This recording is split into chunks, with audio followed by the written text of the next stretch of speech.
کسی ریاست میں ایک بادشاہ حکومت کیا کرتا تھا۔ وہ بادشاہ جہاں بھی جاتا اپنے ایک خاص ملازم کو اپنے ساتھ لے کر جاتا۔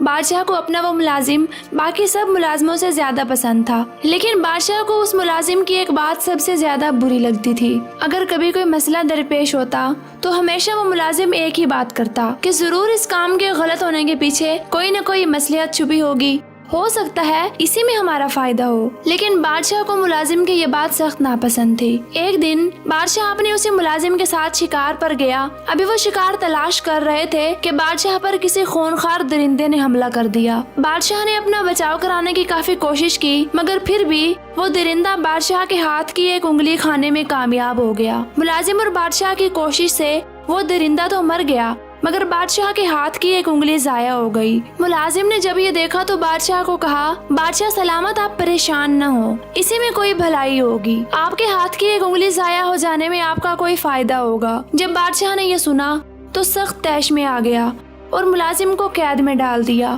اس واقعے کے کچھ روز بعد بادشاہ سلامت دوبارہ شکار کرنے کے لیے جنگل میں گیا اور اب ان کے ساتھ کوئی ملازم نہیں تھا۔ بادشاہ ابھی شکار تلاش کر ہی رہا تھا کہ کہیں سے حبشیوں کا ایک گروہ حملہ آور ہوا اور بادشاہ کو قید کر کے اپنے دیوتاؤں کے مندر لے گیا، جہاں وہ انسانوں کو قربانی دینے کے لیے استعمال کرتے تھے۔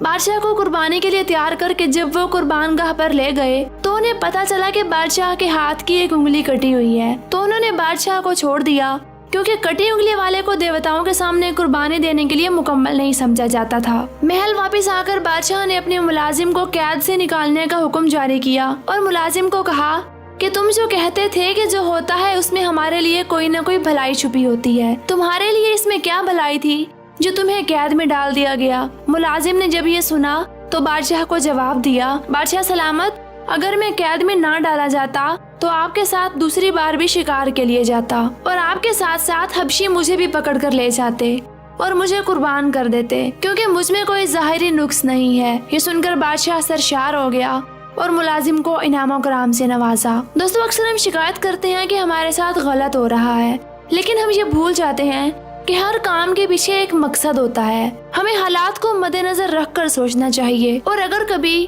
کچھ ہمارے توقعات سے الگ رونما ہو جائے تو بجائے پریشان ہونے اور واویلا مچانے کے، صبر سے مسئلے کا حل تلاش کرنا چاہیے۔